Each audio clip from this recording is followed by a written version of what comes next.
안녕하십니까. 제4회 아두스 두연 마무리고사 문제풀이가 되겠습니다. 자, 1번부터 보도록 하겠습니다. 형식적 의미의 경찰 개념과 실질적 의미의 경찰 개념에 대한 설명으로 옳지 않은 것은 형식적 의미의 경찰이 언제나 실질적 의미의 경찰이 되는 것은 아니며, 그렇죠, 실질적 의미의 경찰이 모두 형식적 의미의 경찰이 되는 것은 아니다. 어느 쪽도 포함되는 관계는 아닙니다. 실질적 의미의 경찰은 사회 공공의 안녕과 질서 유지를 위한 권력적 작용이므로, 권력적 작용이란 말은 맞죠. 소공 목적에 한정되지 않는다. 자, 소공 목적에 한정됩니다. 소극적인 질서 유지에 한정되는 것이죠. 이 부분이 틀렸습니다. 자, 실질적 의미의 경찰은 실무상 정립된 개념이다.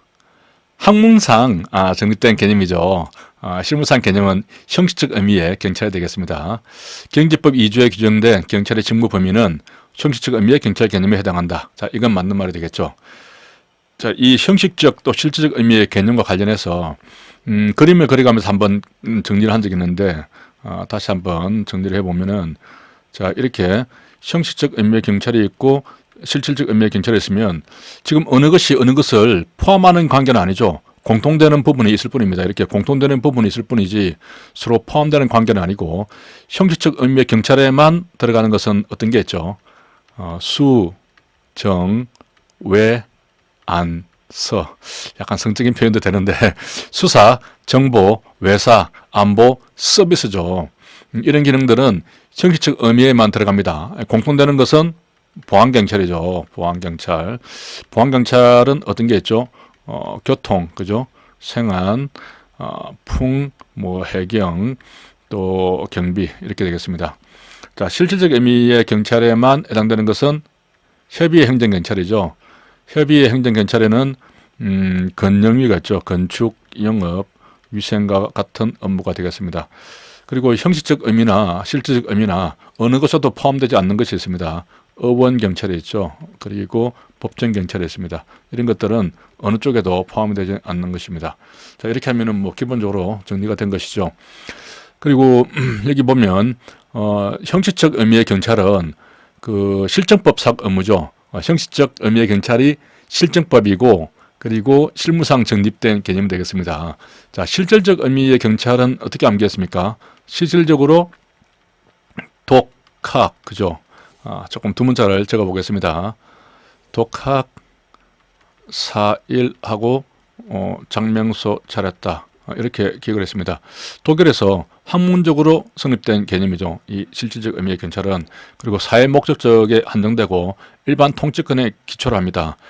작용 중심이죠. 작용. 조직 중심이 아닙니다. 조직은 이제 경찰 조직, 경찰 제복을 입는 조직이니까 이 경우는 이제 형식적 의미의 경찰이 되는 것이죠. 그리고 명령 강제하고 소극적인 질서 유지에 한정됩니다. 이게 실질적 의미의 경찰이 개념이 되겠죠. 자, 국가경찰, 자치경찰, 경찰법상 경찰청장 및 시도청장의 지위에 관해서 적절한 것은, 청장은 수사에 관한 사무의 경우에는 개별 사건의 수사에 대해서 구체적으로 지휘 감독할 수가 없다. 맞죠?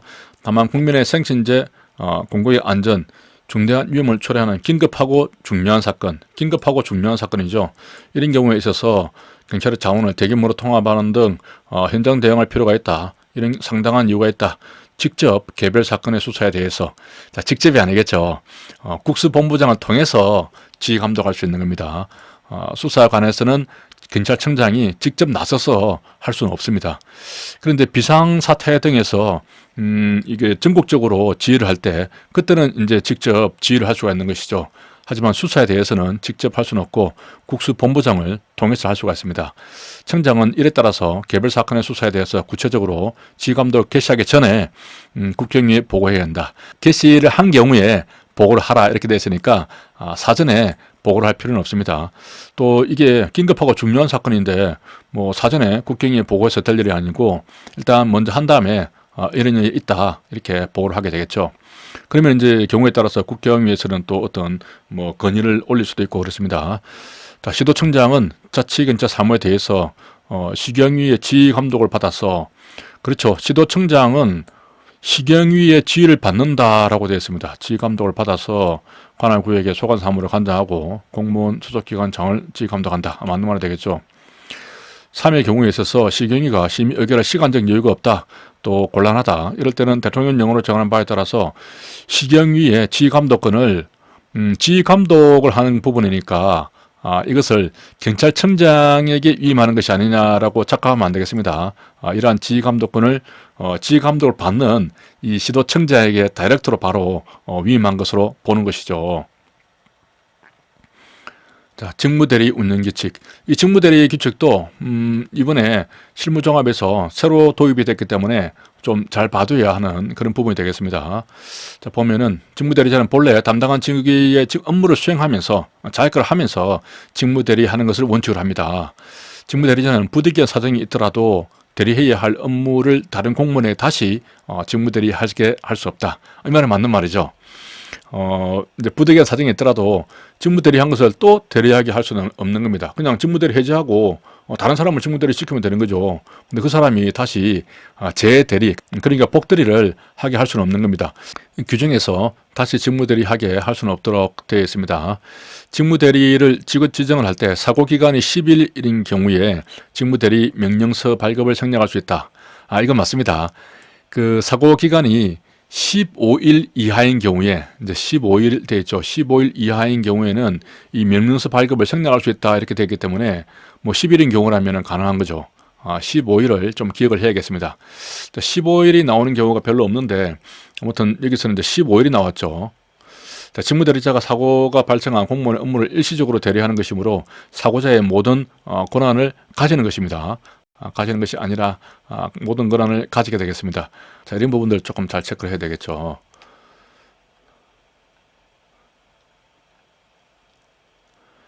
자, 경지법, 위해선 경찰 장비 사용 기준.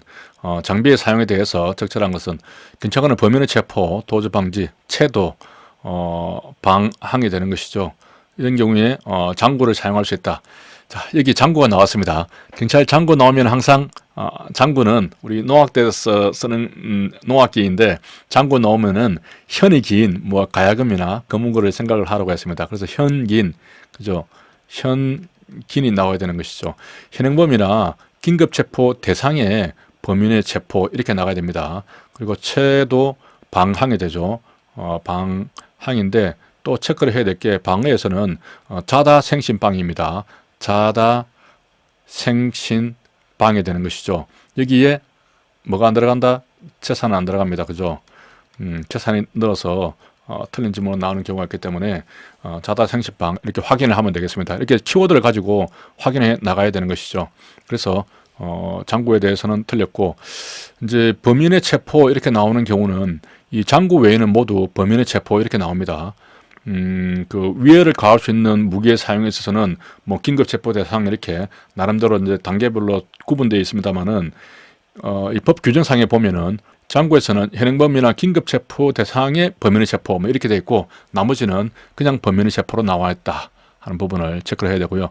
자, 경찰관은 불법 집회 시, 불법 집시로 소유 사태로 발생할 수 있는 타인의 경찰관의 생명, 신체 유해와 또 재산 공공의 위해를 억제하기 위해서, 그렇죠. 이런 부분에 이제 불법 집시가 되는 것이고, 여기서는 이제 자타죠. 자타, 자기가 이제 경찰관이 됩니다. 자타의 생신 제공이 되죠.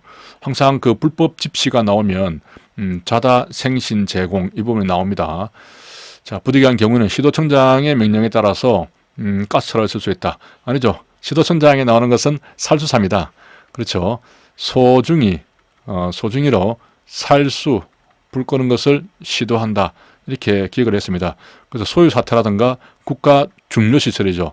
이때는 살수차를 쓸 수가 있는데 시도청장의 명령에 따라 쓴다. 자, 가스차는 이제 누구 명령에 따라 씁니까? 현장 책임자죠. 현장 책임자에 따라서 쓸 수 있는 게 가스차가 되겠습니다. 뭐 가스차라든가 뭐 물포라든가 습궁 뭐 그런 것들이 되는 것이죠. 경찰관은 범주정이죠. 자살 자해 기도를 방지하기 위해서 수갑 포승, 호송용 포승을 사용할 수 있도록, 이때는 국가경찰관서의 장에게 사실을 보고해야 되는 것이죠.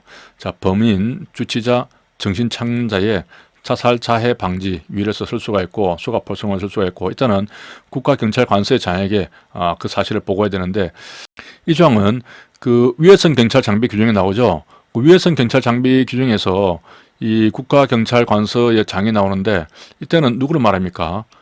경찰청장을 말하죠. 청장, 그리고 시도청장, 그죠? 그리고 서장, 그리고 기타 경감 이상을 장으로 하는, 이렇게 되어 있습니다. 요게 이제 위해청 경찰 장비에서 나오는 관서장이고, 그 같이 알아보면은 경지법상에서 그 관서장이 나오죠. 이때 관서장은 어떻게 됩니까? 서장, 그죠? 서장에서 뭐 지구대, 또 파주소장, 출장소까지 들어갑니다. 서장과 지구대, 파주소장, 출장소 이렇게 들어가는 개념이죠. 이런 부분은 이제 좀 혼돈되지 않도록 잘 정리를 해야 됩니다. 그리고 뭐 지역경찰관서라고 했죠. 우리 훈령에 나오는데 거기에 보면은 지역경찰관서라고 나옵니다. 이때의 지역경찰관서는 지구대와 파출소만 말하죠. 이렇게 되고, 그래서 이게 관서가 이제 각 규정에 따라서 조금씩 다르게 되어 있거든요. 위해청 장비 규정에는 경감 이상을 장으로 하는, 다 경감 이상이죠. 높으니까. 경지법에는 서장, 지파, 출장소까지, 지역경찰관서는 지파, 소장을 의미한다. 자, 경찰청장은 위해청 장비를 새로 도입한다. 신규 도입 장비죠. 대통령령으로 정한 바에 따라서 안전성 검사를 실시를 해야겠죠. 3개월 이내에 그 검사 결과를 국가경찰위원회가 아니라 국회에다 보고를 해야겠죠. 국회에 소관 상임위원회에 보고를 해야 된다. 이렇게 됐습니다. 그때는 3개월이고, 요 이전에 이제 그 외부 전문가를 참여시켜야 되는데, 이 외부 전문가는 검사가 끝나면 30일 이내로 청장에게 보고를 하게 됐습니다. 그러면 이제 이걸 받아서 3개월 내로 국회에 소관 상임위원회에 보고를 하는 것이죠. 자, 그러면은 다 틀렸고 이제 이게 맞는 게 되는 것이죠. 자, 봅시다. 자, 16번 보안안무 규정 시행 세부규칙에서 제한구역에 해당되는 것은, 자, 이 문제가 뭐 얼마 전에도 그 채용시험에서 한번 기출이 됐는데요. 이것은 뭐 하여튼 두 문자로 잘 기억을 하는 수밖에 없습니다. 제가 이제 두 문자를 조금 변경을 했기 때문에 이 부분을 제가 이 문제로 좀 선택을 해서 말씀을 드리는데요. 이게 그 우리 제한 구역이 있고 통제 구역이 있잖아요. 통제 구역이 있는데 이게 좀 헷갈리기 때문에 이제 통제 구역만 좀 암기를 하도록 했는데 두 문자를 조금 바꿨죠. 이 끝에 기가 겹치기 때문에 상록, 비암, 상록 비암에 대해서는 무기로 처리한다. 이렇게 했습니다. 원래는 이제 비암 기상하면 무기로 처리한다고 그랬는데 여기 전자교환기에 기가 나오기 때문에 상록 비암으로 좀 바꿨습니다. 이거는 이제 전자교환기는 이제 이거는 제한구역에 해당되죠. 제한구역에 해당되고, 그 다음에 정보통신관제센터, 정보보안기록실이죠. 기록실. 기록실. 여기 이제 기도 나오는데, 그죠? 기도 나오는데, 같은 기가 겹치기 때문에 록을 따서 상록이 됩니다. 이러면은 이제 이것은 통제구역이 되는 것이죠. 항공대 나오면은 이것은 제한구역이 되겠습니다. 비행기 뜨는데, 종합상황실이죠. 이것은 통제구역이 되겠습니다. 이렇게 좀 구분을 하면 되겠습니다. 자, 행동강령, 사적 이해관계 신고, 소속 기관장에게 신고해야 되는 사적 이해관계. 사적 이해관계 나오면 항상 4가 나오고 2가 나오죠. 숫자가 4 또는 2가 나옵니다. 이걸 기본적으로 기억을 해야 됩니다. 그래서 공무원이 8촌 이내, 이러면 틀린 거죠. 벌써 4가 됩니다. 친족 직무 관련자인 경우. 지금 이제 행동강령에서 보면 대부분이 다 8촌으로 되어 있는데 사적 이해관계에 있으면 딱 4촌으로 나오는 거예요. 자, 공무원 자신이 2년 이내, 일단은 2가 들어가 있죠. 자, 공무원 자신이 2년 이내입니다. 재직했던 법인단체 직무 관리자인 경우 맞습니다. 자, 요것과 관련해서 공무원이 이제 들어가 있는 관련되는 경우가 있고, 요때는 항상 2년 이내 요런 말이 들어갑니다. 그런데 공무원 또는 그 가족까지 들어가는 경우가 있어요. 가족. 요걸 또 구분해야 되거든요. 가족이 들어가면 이때는 이제 2년 이내 이런 말이 안 들어갑니다. 왜냐면은 가족에게까지 2년 전에 근무했던 그 경력까지 확장을 해버리면 너무 넓어지니까 이 가족이 나올 때는 2년 이내 이런 말이 안 들어간다. 그렇게 생각을 하고, 그다음에 가족이 뭐 대리, 고문, 자문 뭐 그런 걸 한 경우라든가 혹은 특수관계 사업자가 있죠. 이 가족인 경우에는 특수관계 사업자인 경우가 포함이 되는데 이 특수관계 사업자를 또 잘 기억을 해야 됩니다. 그래서 특수관계 어떤 관계일까? 533한 관계라고 했습니다. 533, 533한 관계죠. 그래서 50%, 30%, 30%인데 어떤 경우냐, 533 할 때 5가 나오니까 0이 되니까 총액이 되죠. 여기서는 총수, 총수가 됩니다. 그래서 총액과 총수를 가지고 발음이 나오는 533, 020, 시어시어스로 이렇게 연결 좀 시킬 수가 있다고 했죠. 뭐 총액은 이제 자본금, 뭐 이 말은 이제 몰라도 되는데 자본금 총액이고 주식의 뭐 총수고 뭐 지분의 총수 뭐 하여튼 그렇게 되어 있습니다. 그래서 이제 거의 뭐 자기 기업이나 다름없죠. 이런 경우가 이제 특수관계 사업자가 된다 하는 식으로 규정이 되어 있고요. 자, 1회에 200만 원의 금전 거래가 있는 자가 직무 관련자인 경우 이 부분도 쏘으면 안 되죠. 일단 횟수는 상관없습니다. 상관없이 아무튼 300만 원 이상의 거래입니다. 300만 원. 300만 원 이상의 금전 거래가 있었다면 내가 뭐 빌리거나 갚았거나 했다면 300만 원 이상 거래하려면 상당히 서로 믿고 지내는 관계죠. 그렇기 때문에 사적 이해관계자가 된다는 거죠. 자, 경찰청 소속 기관의 제적 공무원으로서 되기 전에 5년간 같은 부서에서 근무했던 자, 이것은 맞죠. 자, 보겠습니다. 아동 청소년의 성보에 관한 법률 중에서 미수범 처벌하는 것. 자, 이것도 참 기억하기 어려운 부분입니다. 그죠? 시험 문제는 뭐 그렇게 나와 있으니까 암기를 하는데 이 미수범 처벌하는 것, 이 암기가 참 어렵습니다. 그죠? 이것은 미수를 뭐 아름다운 손 이렇게 제가 그 기본 강의할 때 그렇게 제 말씀을 드렸는데 자, 미수로 성착취물을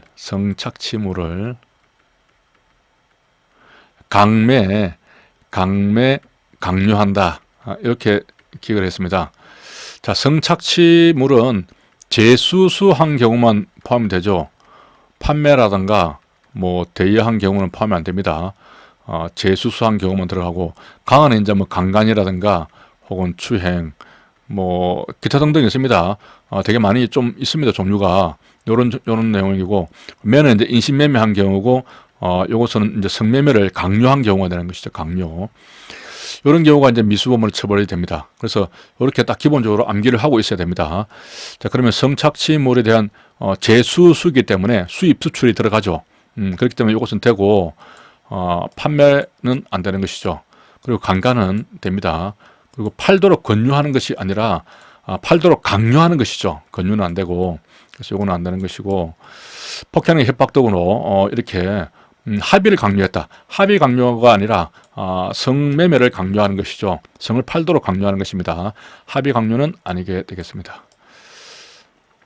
자, 미수에 대해서도 좀 잘 정리를 해야겠습니다. 지명수배자에 대해서 적절하지 않은 것은 지명수배자에 관해서 법률상 구체적이고 명시된 규정은 없죠. 다만 이제 지금 수사 준칙에 보면은 규정은 되어 있습니다. 법률상은 없지만 헌법재판소는 지명수배 조치를 헌법 소원 심판의 대상이 되는 공권력의 행사에 해당된다고 볼 수 없다라고 판시했다. 이 내용은 맞습니다. 그래서 지명수배한다고 해서 그게 헌법 소원 심판의 대상이 되지는 않는다는 거예요. 자, 지명수배자에 대해서 순서를 묻는 문제죠. 공범에 대해서 진행 중인 A 관서가 있고 시효 만료가 6개월 남았다. 그러면은 B 관서가 먼저 인수하는 것이 아니겠죠. 3개월입니다. 그죠? 이게 이제 공시 3중 동거죠. 공시 3중 동거 순으로 인계를 하게 되겠습니다. 공범이 있거나 시효가 3개월이죠. 그리고 중한 법정형이거나 뭐 같은 동일한 검찰청이거나 그죠. 그 다음에 거리가 가깝다. 이렇게 공시 3중 동거 순으로 인계를 하게 되겠습니다. 시도청장은 지명수배 이 부분을 제가 좀 수정을 했죠. 정호를 통해서 수정을 했습니다. 지명수배를 한 후 지명통보를 삭제하고요. 6개월이 지났는데도 잡지 못했다. 그러면은 중요지명 피해자를 매년 5월 11월 이렇게 1년에 2번 선정해서 국수본부장에게 이렇게 보고해야 합니다. 이전에는 이제 경찰청장이었는데 수사와 관련해서는 모두가 다 국수본부장으로 이렇게 다 바뀌었습니다. 또 국수본의 공개수배위원회는 위원 외부 전문가를 포함해서 외부 전문가 들어가죠. 7 이상 11인 이하로 구성되며 위원 5인 이상 출석과 출석 과반수 찬성으로 의결한다. 이렇게 되어 있습니다. 자, 이 부분이 이제 우선 7에서 11이죠. 이걸 위원회를 한번 정리를 해보면 7에서 11짜리가 있고 7에서 13, 7에서 15짜리가 있죠. 그래서 배권고로 암기를 했습니다.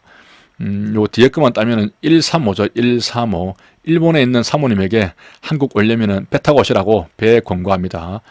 이렇게 배는 공개 수배위원회고 권이 나오니까 인권위원회가 되겠죠. 권은 고충처리위원회가 되겠습니다. 이렇게 일단 기본적으로 숫자를 암기를 하고 그 다음에 회의와 관련해서는 5인 이상이죠.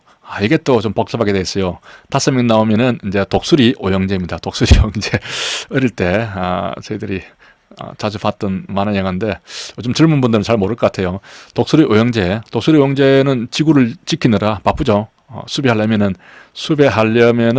뭐죠? 고충이 많다. 수배하려면은 고충이 많다.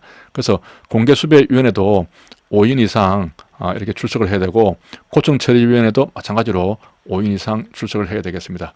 이것은 이제 인력풀이라고 볼 수 있는 것이죠.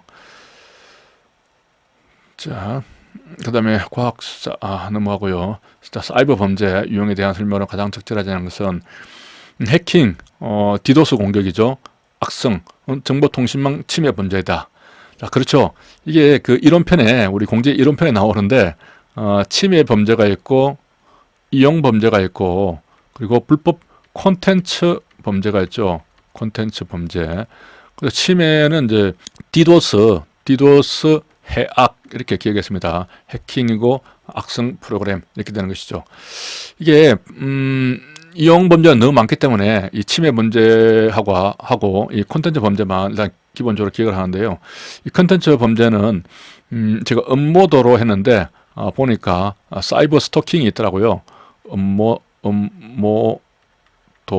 그래서 사이버 스토킹을 이제 킹을 따서 음모도킹, 음모도킹 혹은 음모도킹 이렇게 해서 지금 스토킹 문제가 좀 문제가 되고 있으니까 스토킹이 그래서 음모도킹으로 하면은 다 정리가 되겠습니다.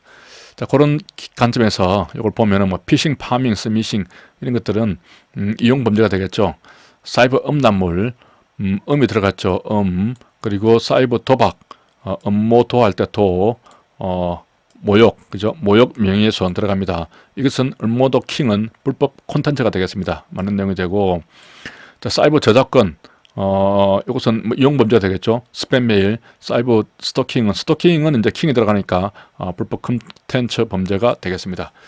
자, 그래서 이 부분을 이제 새로 하나 좀 추가를 했기 때문에 음모도킹으로 좀 기억을 하기 바랍니다. 자, 집회시법, 또 시행령의 소음 규제. 소음 규제 이 부분도 요즘 채용시험에서는 계속 나왔어요. 이게 새로 바뀐 부분이기 때문에 또 숫자가 되게 많잖아요. 복잡합니다. 그래서 이것은 다들 준비를 하셨겠지만 잘 기억을 해야겠습니다. 등가 소음들은 10분간 측정을 하게 되어 있죠. 발생 시간이 10분 이내이면 그 시간 동안만을 말한다 이렇게 되어 있고 10분간 측정하는 것이죠. 최고 소음들은 확성기 등의 대상 소음에 대해서 매 측정할 때 발생된 소음 중에서 가장 높은 소음들을 말하는데 1시간에 3번 이상이죠. 국경일, 호국, 보훈 관련 기념 행사는 개최 시간을 한정해서 그 지역의 소음 기준을 적용하는데 이때는 그 밖의 지역의 소음 기준을 적용한다. 이것도 말 빨리 그러면 넘어갑니다. 그 밖의 지역이 아니고 이 부분이 함정이었죠. 자, 주거지역의 소음 기준을 적용하게 되겠습니다. 주거지역입니다. 그 밖의 지역하고 주거지역은 차이가 많이 납니다. 자, 주거지역에서 6시 30분인 경우에는 어떻게 되느냐. 자, 요런 부분이 나오면 이제 계산을 해봐야 되는 겁니다. 그죠? 기본적으로 등가 소음도, 배경 소음도에 대한 요건도 잘 알아야겠지만, 숫자가 많이 나오니까 이것은 기본적으로 한번 복습을 해보겠습니다. 자, 그러면은 주학종 도구죠. 기본적으로 주거지역, 학교, 종합병원입니다. 그죠? 주학종 도서관이고 그 밖의 지역이죠. 여기에 이제 주간이 있고, 그 다음에 야간이 있고, 심야가 있습니다. 자, 이 심야 시간이 언제냐? 이게 중요하죠. 00시에서 07시까지죠. 06시간입니다. 07시까지입니다. 그렇기 때문에 주간은 이제 아침부터니까, 그죠? 07시부터 되는 겁니다. 그죠? 해질 때까지. 그리고 이제 우선 해가 진 다음에 이렇게 되겠죠. 해가 진 다음에 이제 00시까지 되는 것이죠. 이렇게 7시가 된다는 것. 그래서 주간이 되면 이제 소리를 좀 세게 칠 수 있죠. 소리를 세게 칠 수 있다. 그래서 7시가 됩니다. 주간이 7시부터 된다는 것을 잘 기억을 해야 되고, 자, 주학종에 되는 것은 뽀삐목, 뽀삐초보죠. 두 번째가 뽀삐목, 뽀삐초보. 뽀니까 65입니다. 숫자 뽑을 하면은 비읍은 6이니까, 그죠? 오는 5가 되죠. 65. 뽀삐니까 60, 목이니까 55가 됩니다. 그리고 뽀삐니까 65, 삐니까 이때는 이제 요 두 개를 합해가지고 60이 됩니다. 그죠? 요 부분 또 잘 봐야 되죠. 그 다음에 초보니까 75, 보니까 65가 되겠죠. 이렇게 됩니다. 그 다음에 여기 이제 등가 소음도가 되는 것이죠. 여기 등가고, 그 다음에 최고 소음도, 최고 되는 것도 마찬가지로 주학종이죠. 주학종, 도그 그대로 이제 내려갑니다. 다만 이제 플러스 20이 되는 것이죠. 그래서 플러스 20만 해주면 이제 65니까 85가 될 것이고, 80이 되고 75가 됩니다. 20을 더해주면은 이제 마찬가지로 85가 되겠죠. 여기서도 위하고 똑같이 하면 20을 더해주면 80이 됩니다. 근데 이 그 밖의 지역에서 이게 좀 달라지죠. 이게 이제 통으로 전체가 같습니다. 그래서 위에 있던 이 첫 번째 나오는 75가 그래서 플러스 20이 돼서 내려오면은 이제 95가 되는 것이죠. 이게 좀 달라지는 부분입니다. 그래서 이 등가 소음도와 최고 소음도를 잘 구분해야 되고요. 그리고 이제 등가 소음도는 10분간 이렇게 측정을 하게 되지만은 배경 소음도는 어떻게 됩니까? 배경 소음도는 5분간 측정을 하죠. 5분간. 이 대상 소음이 없을 때 배경 소음도는 5분간 측정하게 되어 있습니다. 등가는 10분이고 이 부분도 좀 구분해서 봐야 되고요. 그리고 한 가지 더 정리를 하자면 데시벨이 있죠. 데시벨. 데시벨도 같이 정리를 해야 됩니다. 데시벨인 경우에 이제 측정 소음도가 그 배경 소음도보다 10데시벨, 10데시벨 이상이다. 그러면은 측정 소음도가 이제 너무 큰 거죠. 그러면은 측정 소음도를 대상 소음도로 하는 것이죠. 10데시벨 이상이 되면. 그리고 이제 3에서 10데시벨보다 낮은 9.9가 있죠. 이렇게 되면 이제 그 보정표에 의하도록 되어 있습니다. 그죠? 그리고 3데시벨 이제 미만이 되겠죠. 3데시벨 미만은 이건 뭐 측정한 것이 그 배경 소음도가 별로 차이가 안 나요. 그러면은 이 대상 소음도를 보지 않는 겁니다. 그죠? 배경 소음도가 너무 크기 때문에 이런 식으로 그 데시벨에 대해서도 정리를 해둘 필요가 있습니다. 4회가 되니까 좀 더 간단하게 제가 좀 정리를 하게 되었군요. 제가 이 문제를 풀 만한 것들을 다 표시를 했는데 앞에서 웬만한 문제들은 좀 이렇게 다 풀었기 때문에 4회 풀이는 조금 간단하게 진행이 되고 있습니다. 자, 국가보안법상 주체 제한에 대한 설명으로 가장 잘못된 것은 이 국법법상에 보면은 주체 제한 또 이런 식으로 해서 몇 가지 좀 정리할 게 있죠. 한번 보겠습니다. 자진지원제는 반국가 단체 구성원 또는 그 지령을 받은 자를 제외한 모든 사람이 주체가 된다. 반국가 단체, 반지를 제외한 모든 사람이 주체가 되는 것이죠. 그 사람들이 자진 지원하는 것입니다. 이 주체 제한에 대해서 한번 정리를 하고 이 문제를 좀 간단하게 풀어보면은 주체 제한 나오면은 뭐가 있죠? 목자직 특허라 했습니다. 목자직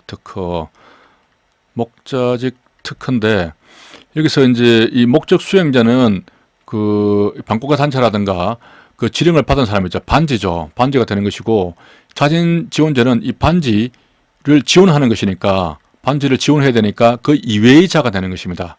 그러니까 주체에 제한이 있는 것이죠. 여기 직은 이제 직권 남용, 무고 날조자거든요. 직권 남용하는 부분이기 때문에 공무원이 되겠죠. 이 정보나 수사를 하는 공무원이 되는 것이고 특도 특수직무유기죄거든요. 마찬가지로 공무원이 되겠습니다. 자, 이 허는 허위 사실, 뭐 날조, 유포, 뭐 그런 자인데 이것은 누가 되냐면은 이제 이적단체 구성원이 되는 것이죠. 이적단체 구성원이 되는 겁니다. 이렇게 주체가 정해져 있습니다. 목자직 특허. 그러면 이제 자진 지원제는 지원을 하는 거니까 이 반지 이외의 사람이 반지를 지원하는 것이 되는 것이죠. 그래서 금품수수제 이것은 목자직 특허에 안 들어가 있죠. 그렇기 때문에 주체에 아무런 제한이 없다. 그래서 반국가 단체 구성원도 가능하다. 맞는 말이 되는 거예요. 자기들끼리 금품을 수수를 하더라도 이 죄의 성립이 됩니다. 자, 반국가 단체라는 것은 국헌문란을 목적으로 국내외의 결사, 집단으로서 지통설 체계를 갖춘 단체를 말한다. 자, 지통설 체계를 갖춘 단체는 맞는데 이게 이제 국헌문란을 목적으로 하느냐 하는 부분입니다. 이게 그 형법상에 그 내란죄가 있죠. 내란죄에 보면은 이제 국헌문란 이런 말이 나옵니다. 국헌문란을 목적으로 국가보안법에서 나오는 국보법에서는 그 여기 반국가 단체는 정부를 참칭해야 되죠. 참칭하거나 국가 변란 목적입니다. 그죠? 국가 변란 이 목적범위죠. 국가 변란 목적입니다. 그래서 이 국가 변란 부분하고 국헌문란의 개념에 대해서 개념을 묻는 문제입니다. 이게 이걸 묻는 게 있는데 이 말에서도 보면은 국가 변란이다. 변란 난리가 났죠. 아주 큰 일입니다. 그죠? 아주 큰 일, 뭐 폭동이라든가 이런 큰 일이죠. 근데 국헌문란, 문란하다. 뭔가 조금 약한 느낌이 들어요. 그죠? 좀 작은 일, 작은 느낌이 듭니다. 그죠? 좀. 그래서 이 국헌문란의 개념은 기본적으로 큰 어떤 폭동 같은 그런, 큰 일, 큰 일뿐만 아니라 단순하게 문란하게 하는 이런 작은 일까지도 포함이 되는 개념입니다. 이렇게. 문란한 것까지도 포함이 되는 것이죠. 그러니까 어떤 폭동을 일으키든지 큰 일을 해도 그것도 문란하게 한 거잖아요. 문란하게 한 거잖아요. 그러니까 큰 일도 포함이 되는 거예요. 또 작은 일도 포함되고 단순하게 정말로 문란하게만 한 것. 근데 변란해버리면 여기는 정말 큰 것만 폭동 같은 큰 것만 들어가는 겁니다. 그러니까 여기는 큰 것과 작은 것이 들어가고 여기는 큰 것만 들어가면 개념이 넓다 좁다라고 표현할 때는 이게 훨씬 더 그죠? 이게 더 넓다라고 할 수 있는 거죠. 개념이 넓다. 그래서 국헌문란의 개념이 국가 변란보다 개념이 넓다 이렇게 표현하는 겁니다. 그런 부분이 좀 상당히 좀 디테일한 부분인데 아무튼 뭐 나오고 있으니까 그런 부분도 같이 알아둬야 합니다. 그래서 이 국가보안법 국가보안법 할 때 이제 이 비협이 나오죠. 계속 국가보안법 비협이 나옵니다. 그죠? 비협이 나오기 때문에 여기서 국가 변란이다 비협하고 연결시키고 이건 형법이죠. 형법. 형법에서는 시엇이 나오고 국헌문란 할 때 시엇하고 이렇게 좀 연결을 시킬 수도 있고 그리고 기본적으로 이제 방금 설명한 것처럼 문란이 작은 것까지 포함하는 개념이라서 변란보다 작은 것까지 포함되니까 훨씬 더 넓은 개념이다. 이것도 헷갈리지 않도록 해야겠습니다. 자, 편의 재경제는 반국가 단체 구성원, 지도 주체가 될 수 있다. 이것도 주체에 대해서는 제한이 없죠. 그렇기 때문에 이런 사람도 주체가 될 수 있다. 맞는 말이 되겠습니다. 자, 그래서 이 국헌문란이 아니고 정부 참칭 목적이 되겠죠. 39번 여권법상의 여권 발급 등의 거부 제한 사유로 맞는 것은 모두 몇 개인가? 자, 이 부분 가지고 질문이 좀 깨 있었어요. 사람들이 헷갈려갖고 저 역시도 마찬가지로 처음에 이 조항을 정리를 할 때 좀 헷갈렸던 부분이 있었습니다. 그래서 이제 확실하게 정리를 하고자 이렇게 문제화를 했던 것이죠. 자, 먼저 보겠습니다. 장기 1년 이상의 형에 해당하는 죄를 범하고 기소되는 사람 1년이 아니죠. 2년입니다. 2년이죠. 이기소죠. 요것을 암기할 때 이렇게 했습니다. 이기소, 그죠? 이기소. 외국에서 이제 암 같은 거죠. 암 같은 걸로 지금 3기중입니다. 그렇기 때문에 이게라고 지금 응원하는 거죠. 이기소 외국에서 암투병 중인데 3기중이다. 이렇게 됩니다. 그래서 3기중은 외국에서만 해당이 되는 것이죠. 요 부분을 좀 잘 기억을 해야 되는데, 자, 계속해서 지문을 보면은 장기 3년 이상의 행위에 해당하는 죄로 3기중에 해당되는 것이죠. 기중이라든가 수사 중지, 피해자 중지를 한정한다. 이렇게 된 사람인데 이 사람은 외국에서만 외국에 있는 경우만 한정되는 경우입니다. 그러니까 이 3년 이상의 죄로 기소 중지, 수사 중지 이렇게 된 사람 혹은 뭐 체포영장이나 구속영장이 나온 사람은 사람 중에서 외국에 있는 사람입니다. 외국에 있는 사람이고 그래서 그냥 이렇게 된 사람 하면은 국내외를 다 포함하기 때문에 이게 틀린 내용이 되는 것이죠. 이 경우는 기소가 되어 있는 사람은 국내외 불문합니다. 국내외 요거는 불문하는 것이죠. 자, 이 부분에서 이제 좀 헷갈리는 부분인데 요거를 밑에 제가 보면은 법 전문을 인용해놨죠. 자, 장기 이상의 형에 해당하는 죄로 기소되어 있는 사람, 요것은 이제 의문이 없습니다. 그죠? 이렇게 되니까 장기 2년 이상으로 기소가 되어 있습니다. 그러면은 기소가 된 사람이니까 당연히 국내 외 불문입니다. 그죠? 이 부분은 의문 없이 해결됐어요. 또는 이제 여기서부터 이 수식이 어디까지 이어지는지가 헷갈리게 되는 거예요. 이 법조문이. 법조문이 좀 문제가 있는 겁니다, 사실은. 근데 자세히 보면은 여기서 기소되어 있는 사람 이렇게 되어 있죠. 사람으로 나옵니다. 사람으로 나오기 때문에 이제 대비되는 것이 사람까지가 되는 거예요. 그래서 장기 3년 이상의 형에 해당하는 죄로 인하여 기소 중지 또는 수사 중지 되거나 체포영장, 구속영장이 발부된 사람, 여기 사람까지가 딱 연결되는 거죠. 근데 사람 중 국외에 있는 사람 이렇게 됐습니다. 그죠?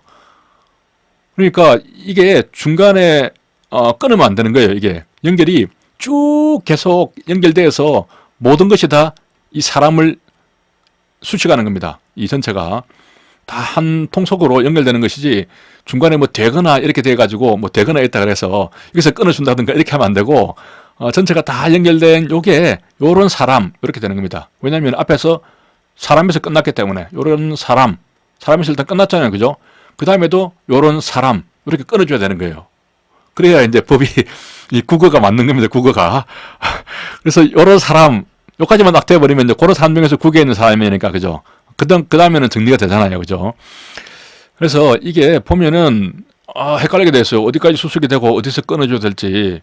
그래서 저도 그 한 몇 개월 전에 외교부 요거를 이제 담당하는 부서가 이 여권법이잖아요. 여권법이기 때문에 외교부의 그 법무 담당하는 쪽에 제가 문의를 했어요. 실제 문의 전화를 했습니다. 해서 요게 어디까지 수식이 되느냐, 어디까지 걸리느냐 확실하게 물어봤어요. 물어보니까 기소가 된 사람은 국내외를 불문하고 그 다음에 뭐 기소중지라든가 수사중지, 영장이 발부된 사람은 국외에 있는 사람에 한정된다 하는 게 전화상으로 확실하게 제가 확인을 받았습니다.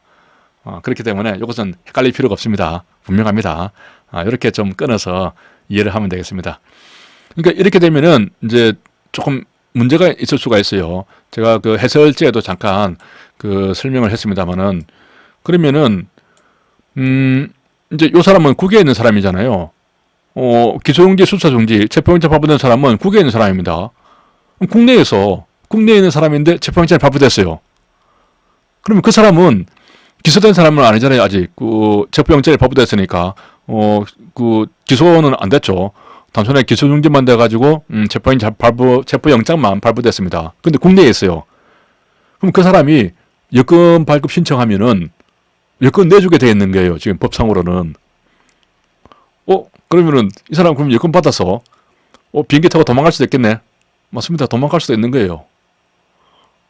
그 출국 금지를 걸어놓지 않으면. 그죠? 출국 금지를 걸어놔야 되는 것이죠. 우리나라 사람들은 이제 출국 금지고, 외국인은 출국 정지죠. 그죠? 출국 금지는 영장이 나와 있으면은 그 영장 유효 기간 동안에 걸 수가 있어요. 그죠? 그리고 영장이 안 나왔더라도 그 외사에 보면은 수사 목적으로는 1개월, 그죠? 뭐 도주라든가 기소 중지나 수사 중지가 되면은 3개월 동안 우리가 출국 금지를 할 수가 있습니다. 자, 그렇게 되어 있는데 문제는 그 담당 수사관이 그렇게 출국 금지 그 신청을 해서 출국 금지를 걸어야 이게 되는 것이지. 뭐 저도 수사 경력이 있지만은 이 출국 금지를 안 거는 경우가 상당히 많잖아요. 상당히 많습니다. 뭐 다 하는 것은 아니란 말이죠. 그렇기 때문에 뭐 심지어 예를 들면은 이런 사람들이 그 뭐 여권을 발급받아서 이렇게 출국을 할 수도 있다. 출국 금지를 안 걸어두면 그런 좀 문제가 있죠. 그런데 예전에는 이 여권을 발급받을 때 그 신원조사라는 것을 했습니다. 그죠? 신원조사. 근데 지금 신원조사 대상에 이 여권 발급을 받는 사람에 대해서는 그 신원조사 대상에서 빠졌어요. 지금은 삭제가 되었죠. 그렇기 때문에 지금 실무상으로는 지금 어떤 식으로 걸러지는지 모르겠는데 아무튼 이론상으로는 충분히 이런 상황이 되는 것으로 그렇게 봅니다. 다만 이제 해외에 나가 있다면은 좀 힘들게 뭐 그 사람의 여권을 무효화한다든지 혹은 인터폴 수배를 한다든지 뭐 범죄인 인도 청구를 한다든지 그런 방식으로 해서 다시 송환을 할 수 있겠지만은 그렇게 송환하기 이전에 이런 사람은 내보내지 말았어야죠. 내보내지 말아야 되는데 보내놓고 다시 송환을 또 합니다. 비용 들여서 찾기도 힘든데 그런 좀 문제점이 있습니다. 그래서 뭐 주재관으로 있다 보면은 우리나라에서 그 기소중지 돼가지고 체포영장 나온 사람들이 뭐 해외 돌아다니고 있어요. 그런 사람들 다시 잡느라고 고생을 많이 하고 있죠. 자, 여권법 24조부터 26조까지 규정된 죄를 범해서 다시 말하면 여권법 위반이라는 것이죠. 형을 선고받고 집행 중인 사람, 여권법 위반이면은 이제 선고를 받았으면은 여권 발급 제한 대상이 되고 여권법 외의 범죄가 있습니다. 그러면 이제 다른 범죄인 것이죠. 다른 범죄인 경우에는 자격정지 이상이 아니라 금고 이상으로 이렇게 되어 있습니다. 금고 이상 선고받고 뭐 집행 중인 사람이, 금고 이상 선고받고 집행 중인 사람은 어디에 있죠? 교도소에 있습니다. 교도소에 있는 사람이 나 출소하면은 어디 좀 뭐 하와이나 한번 갔다 와야겠다 해서 미리 여권 신청을 하면 안 된다는 거죠. 일단 집행 중인 사람이기 때문에 일단 출소한 다음에 그 다음에 여권 신청해서 여권 받아서 나갈 수 있겠죠. 보안관찰법에 따라서 보안관찰 처분을 받고 그 기간 중에 있는 사람도 신청을 하셨는데 그 기간 중에 있으면서 경고가 있습니다. 경고. 보안관찰법에 따라서 경고를 받아버리면 그 사람에 대해서는 여권 발급 제한이 된다 하는 내용이 되어 있지, 그냥 단순하게 그 기간 중에 있다고 해서 제한이 되는 것은 아니다 이렇게 볼 수가 있습니다. 이 문제는 상당히 좀 어려운 문제죠. 거의 제가 이제 이 마지막 편에 마무리하는 단계에서 조금 어렵게 냈고 그렇습니다. 이 여권 제한과 관련해서는 이렇게 이것만 잘 기억하면 될 것 같아요. 이기소, 기소가 된 경우는 2년이고 또 3년 이상의 범죄로 기소유예된 경우에 이때는 이제 구기에서 해당된다. 이기소, 외국에서 암 같은 그 병이 있으면 3기 중 이렇게 좀 기억을 하면 되겠습니다. 자, 여기까지 하겠습니다. 수고하셨습니다.